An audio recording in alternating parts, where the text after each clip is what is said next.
When I say Drizzle, I truly mean it. Look, I'm gonna be honest with you all. I was a hardcore non-SQL user, basically Mongo. Now, switching from a non-SQL to SQL was a huge pain. But does it worth?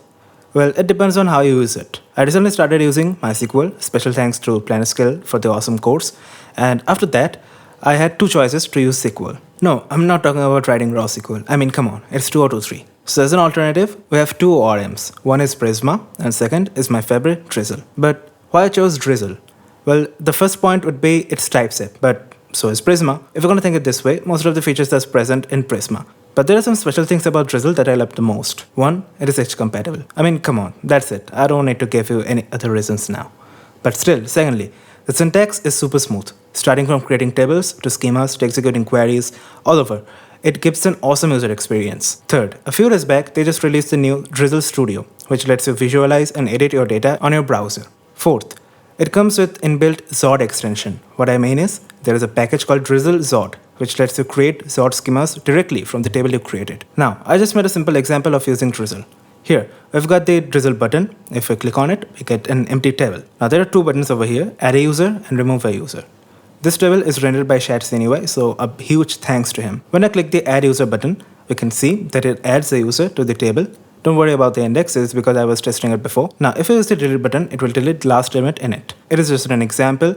I can show a toast after each action is done or whatever you want. Now let's see how Drizzle makes the code flow better. Here, I got a dummy user table that only includes the index, which is obviously auto-incremental, an ID, and a username. We exported the Zod schema from here too. Now, I made a separate component for the buttons because it needed interactivity, so I have to use it on the client side. So we're listening to the onClick event and we're passing two functions. Both the functions send request to the endpoint /API/user, but the add one sends a post request, whereas the delete one sends a delete request. For the post data, we're just generating a random user IDs and user names. Now on the endpoint, we're handling both the request on the same file. Remember we exported the Zod schema? Here we used the schema to pass the body and made it type-safe. Lastly, we just used the insert function from Drizzle to insert it into the table. For the delete, we just found the last index of the user's table and deleted it with the delete function.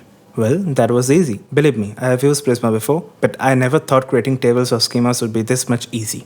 So if you're already a Drizzle user or you're thinking of using it soon in your project, leave a comment. But wait, I got something to show you still. Remember I talked about Drizzle Studio? Well, here it is. And it basically looks very much close to Prisma Studio.